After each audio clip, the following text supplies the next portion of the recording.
La faculté Lettres et Sciences Humaines de la Cato Lille présente Inter.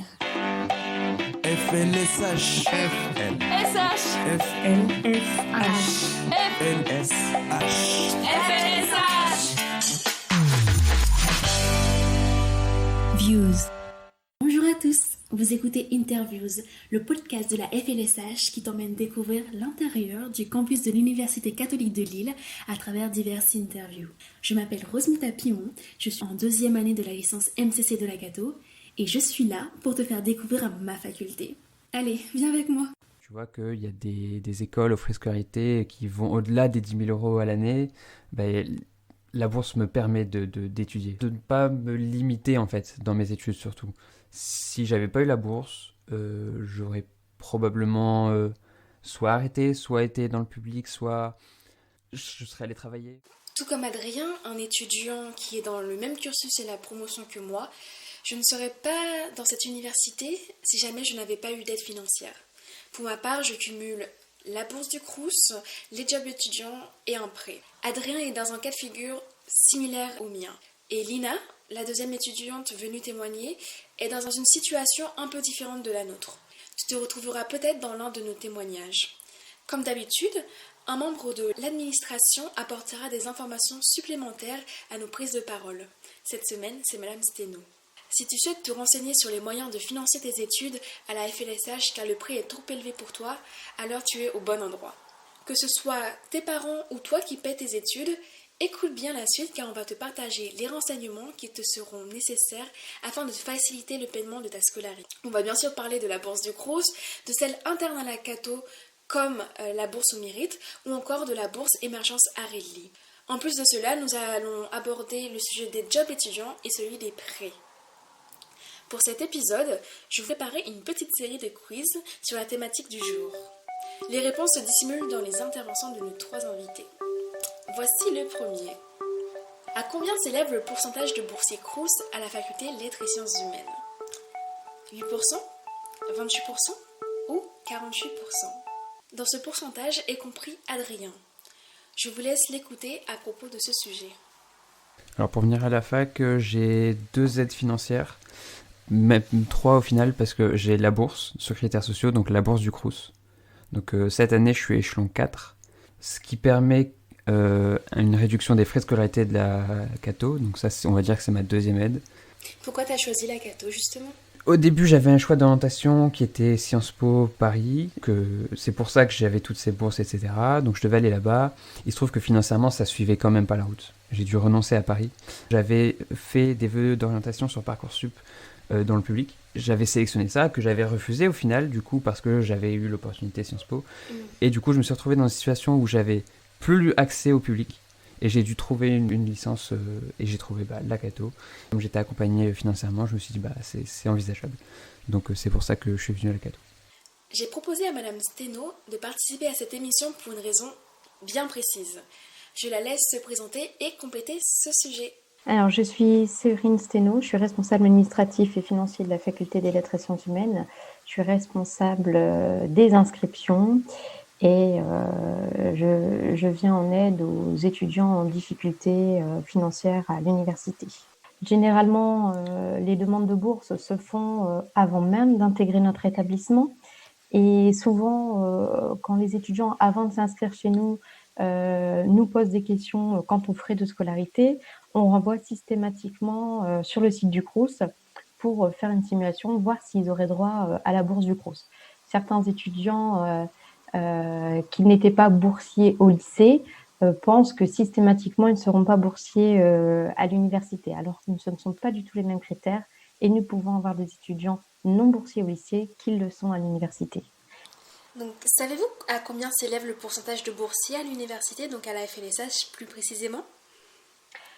Oui, nous sommes aux alentours de 28% sur toute la faculté pour les étudiants boursiers du Crous. Et je trouve déjà que c'est un système qui est mis en place qui est très exceptionnel, puisque quand nous regardons les échelons de bourse, ça permet vraiment aux étudiants, on voit la bourse du Crous, on peut aller de 500 € à 5 000 € par an. en fonction des revenus. Nous, quand vous regardez nos frais de scolarité, nos 7 barèmes pour étudiants boursiers plus les 5 au-dessus, je trouve que c'est exceptionnel. La bourse du Crous permet vraiment, déjà au point de vue facturation, à l'étudiant de baisser dans le barème et avoir une facturation réduite. La bourse du Crous permet également... alors là, ce que vous me demandez, c'est la bourse du Crous, mais point de vue faculté, puisque je ne travaille pas au Crous, mais disons, elle permet aussi d'avoir accès à des logements étudiants du Crous, donc avec des prix préférentiels. Elle privilégie vraiment les étudiants à faible revenu. On leur donne la possibilité d'accéder à des études supérieures de qualité, payantes, auxquelles ils n'auraient pas pu prétendre s'ils n'étaient pas boursiers. Si je ne me trompe pas, la bourse, vous pouvez le faire dès janvier, il faut le faire le plus tôt possible.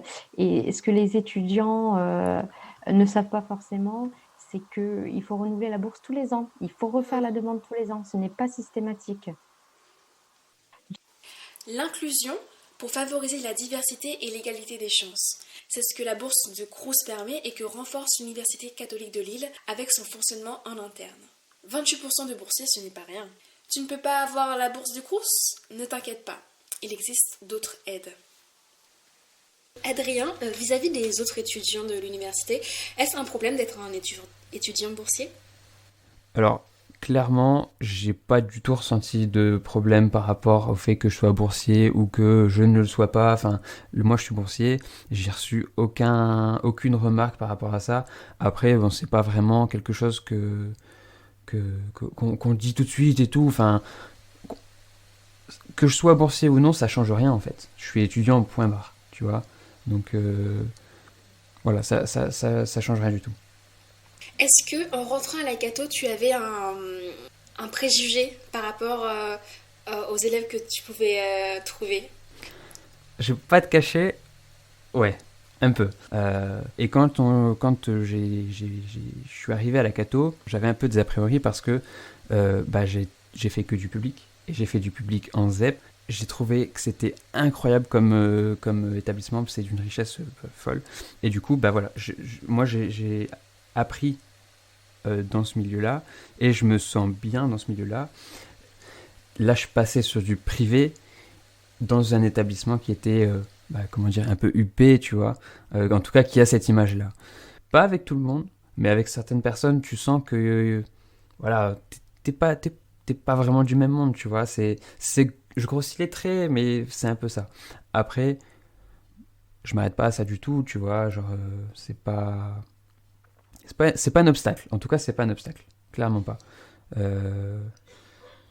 Globalement, j'ai pas ressenti de rejet, je me suis vite intégré. Enfin, j'ai pas ressenti de problème vis-à-vis de ça. Même si c'est vrai que en arrivant, j'avais quelques a priori. Pour ma part, pareil, je m'attendais à voir que des enfants de riches, on va dire, et ce que je ne suis pas du tout. Et finalement, moi, pour ma part, j'étais assez étonnée de me rendre compte que non, pas du tout. Il y avait pas mal de diversité quand même, même au sein de notre promo. Et certes, on voit qu'il peut y avoir une différence. Dans les relations, ça se ressent pas trop. Ça reste marginal quand même, ce truc-là. J'ai été étonné aussi, que comme toi. Après, la Cato fait en sorte aussi d'intégrer tout le monde, tu vois. Ne serait-ce que par l'adaptation, les frais de scolarité s'adaptent en fonction de ta bourse, tu vois. Donc, au plus t'es boursier, au moins tu payes. Donc, ça favorise aussi l'insertion, l'inclusion, on est d'accord. Donc, la FLSH met en place un système de paiement en fonction des ressources. Pouvez-vous nous expliquer pourquoi privilégier ce système ? Donc, en fonction des revenus des parents, si l'étudiant n'est pas boursier, nous allons avoir 5 barèmes. Et ensuite, si l'étudiant est boursier, on va avoir un barème dégressif à 7 tranches. Donc, c'est vraiment pour favoriser les étudiants à plus faible revenu de payer moins et intégrer nos formations. Quelles sont du coup les autres possibilités pour financer ces études à la FLSH? Donc on a les bourses Crous, et est-ce qu'il y a d'autres aides qui permettent d'intégrer si jamais on a des problèmes de revenus? Alors tout d'abord, il y a d'autres bourses au sein de la faculté. Tout d'abord, les bourses, les facultés, elles sont accessibles à certaines licences, à l'entrée en première année de licence, notamment les licences de langue, LCE, Histoire, Lettres modernes, le Master IT Liverpool. Ces licences, pour accéder à ces bourses, il faut avoir un minimum de 14 dans les matières fondamentales.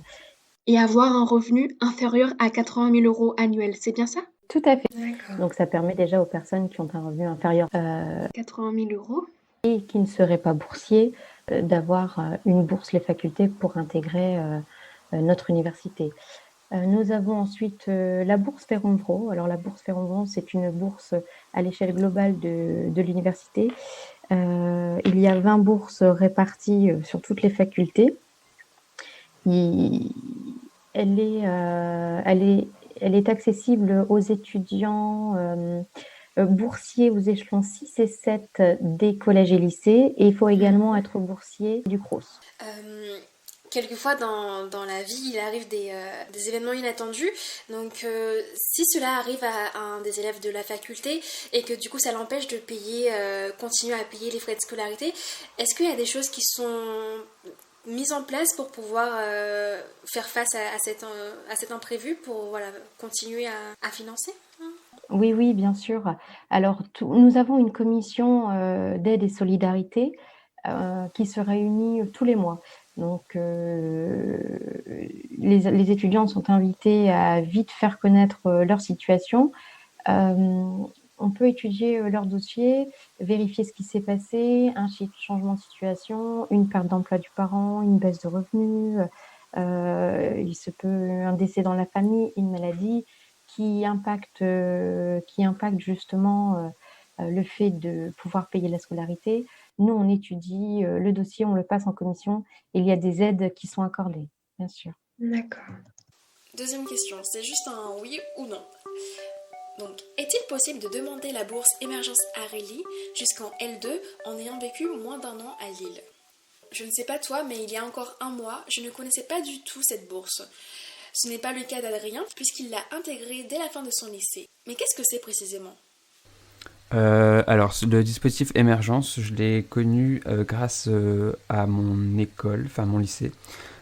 Le but, en fait, pour eux, c'est d'accompagner des jeunes de milieux défavorisés de la région Hauts-de-France, oui, dans leurs ambitions scolaires et professionnelles. Donc pour ça, ils mettent en place un certain nombre de choses. Donc en premier lieu, ils mettent en place une bourse pour accompagner financièrement ces personnes-là. Ils mettent en place également un réseau, donc tout leur réseau, donc on appelle ça les lauréats. Donc moi personnellement, je suis lauréat de ce programme-là. Donc toutes les personnes qui font partie de ce programme au final. On a des personnes qui sont en études actuellement, on a des personnes qui sont aujourd'hui diplômées et on a des personnes qui sont aujourd'hui en emploi. Donc ça fait une richesse de réseau. Vient s'ajouter à ça un suivi, un tutorat d'un lauréat en études supérieures par rapport à nous, donc qui nous permet de suivre au quotidien sur l'aspect surtout pratique des études. Et on a aussi un parrain ou une marraine. Dans mon cas, c'est une marraine qui nous accompagne sur tout ce dont on a besoin, notamment la personne peut nous amener des expériences professionnelles, des opportunités de stage, etc. On fait partie également d'un groupe Facebook où on a toutes ces informations qui sont centralisées. Et voilà, donc c'est les points principaux qu'apporte ce programme. Et j'ai pas mentionné également sur l'aspect financier, le programme Émergence est en partenariat avec la fac, avec la Cato, et je bénéficie de 70% de frais de scolarité qui sont pris en charge, qui sont déduits en fait de mon montant. Donc ça aussi c'est vraiment intéressant. C'est sûr. Voilà. Du coup, penses-tu que tu aurais pu rentrer à la Cato sans ces aides financières? financière? Non, clairement pas. C'était vraiment, vraiment impossible. Si j'avais pas eu... En fait, si j'avais eu juste la bourse du Crous, actuellement, je suis échelon 4. Quand je suis rentré à la Cato, j'étais échelon 6. C'était envisageable.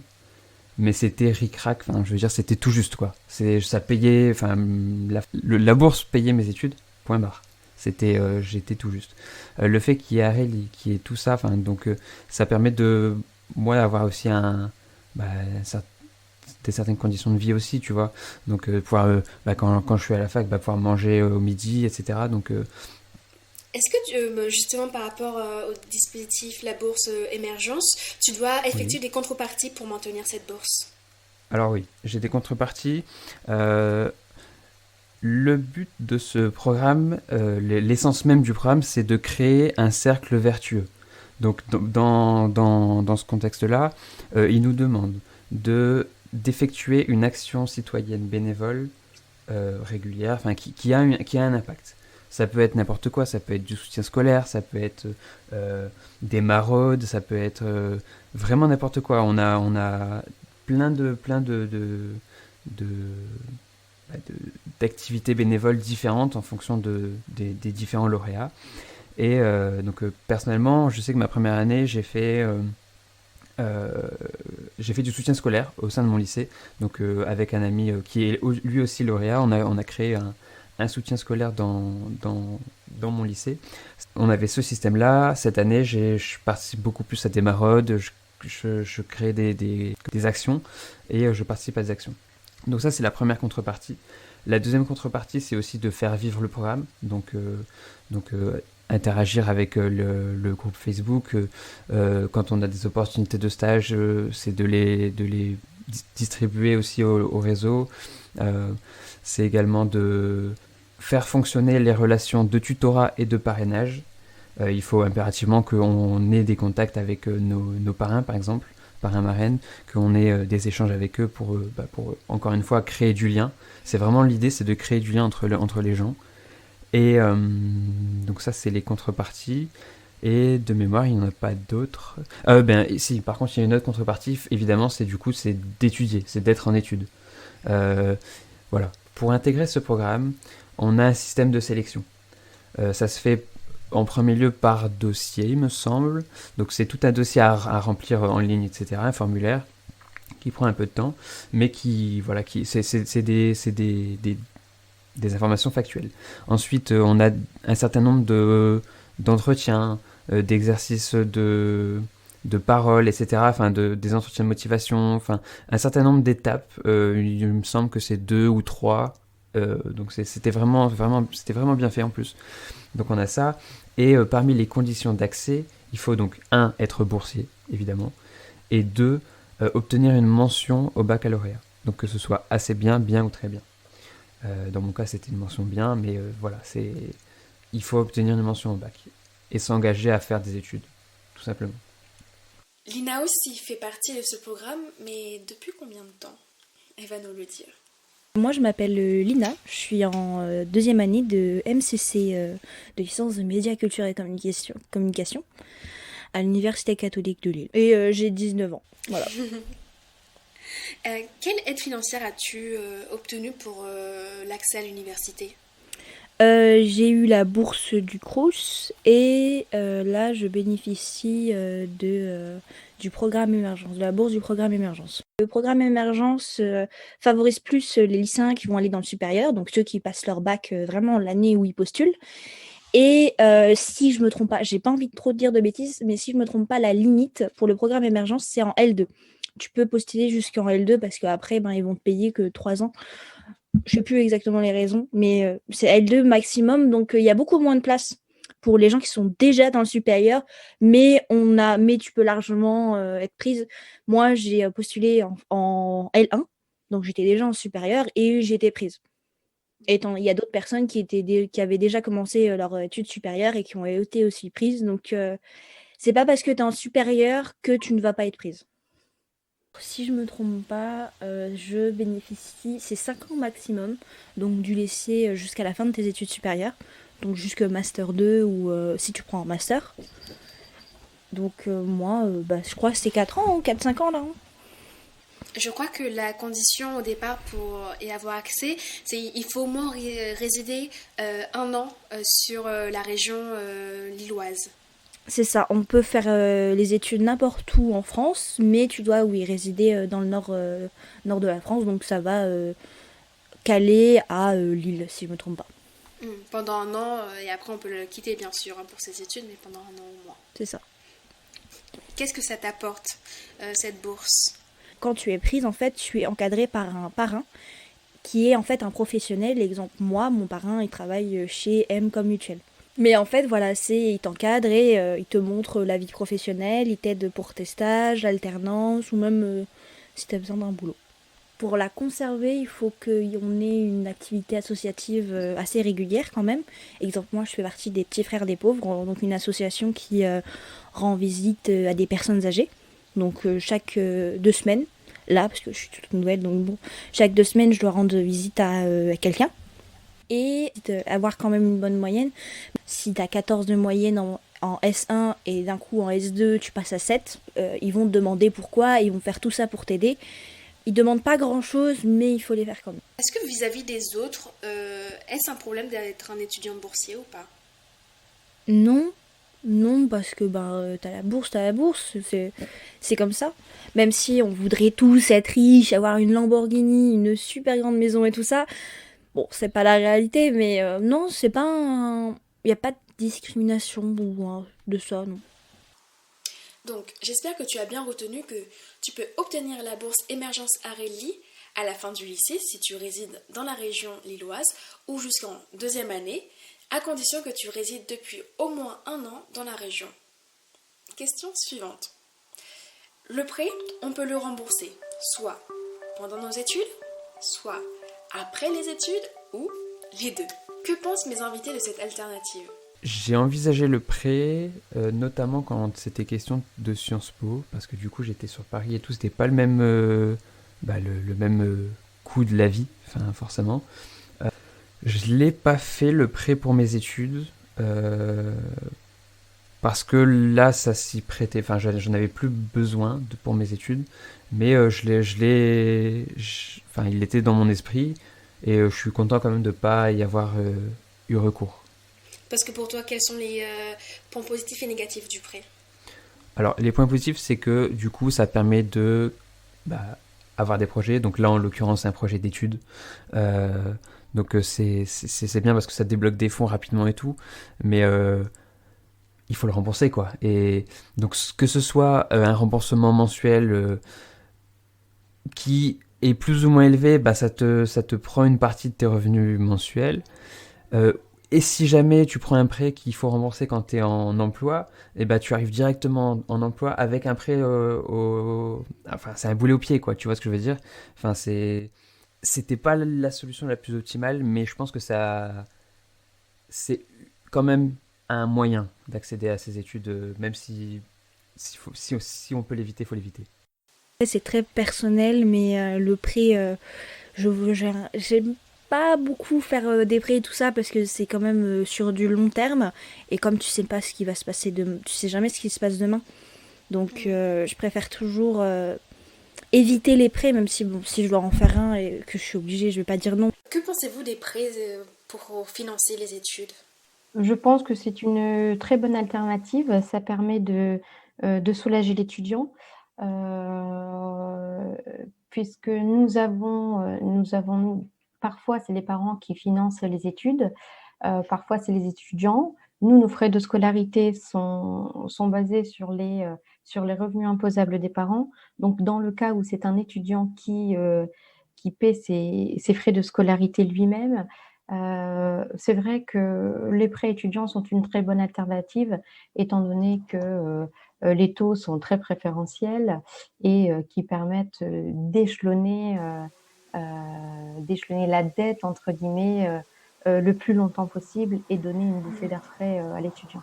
Je trouve que c'est une très bonne alternative pour les étudiants qui ne souhaitent pas avoir de job étudiant et qui souhaitent justement se consacrer à leurs études ou qui ne s'en sentent pas capables, parce que c'est un rythme soutenu tout de même. On peut donc rembourser le prêt soit dès le début de nos études, au fur et à mesure, ou soit à la fin. Renseignez-vous auprès de votre banque afin d'avoir l'ensemble des informations complémentaires. Comme vient de le dire Madame Steno, les jobs étudiants peuvent permettre de financer les études.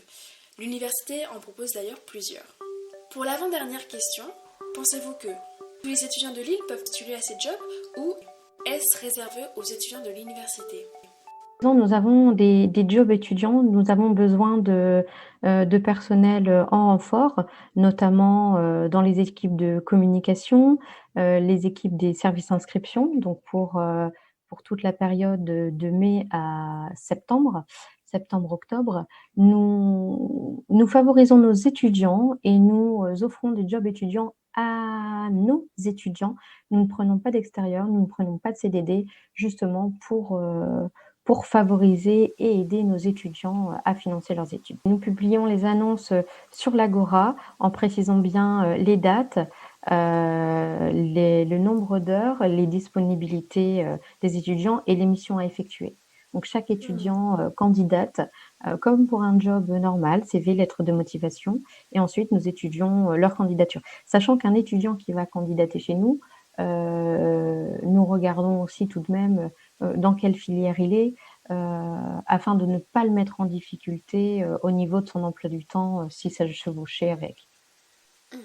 C'est une bonne solution pour faciliter encore plus peut-être l'organisation par rapport aux horaires et tout à fait. Généralement, comme les contrats se prolongent, du moins pour les renforts inscriptions, se prolongent jusque mi-octobre, on adapte les horaires et on regarde en fonction de l'emploi du temps de l'étudiant.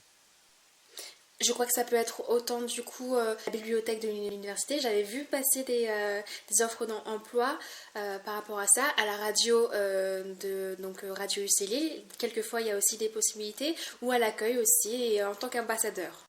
Tout à fait. En tant que renfort pendant les grosses périodes à l'accueil général, donc au SAIO, à la bibliothèque universitaire. Là, récemment, avec la Covid, c'est le hall qui a besoin de renfort pour des distributions alimentaires. Donc, nous faisons appel à nos étudiants. Adrien est vendeur dans un petit magasin. Arrive-t-il à combiner les études et son job étudiant ?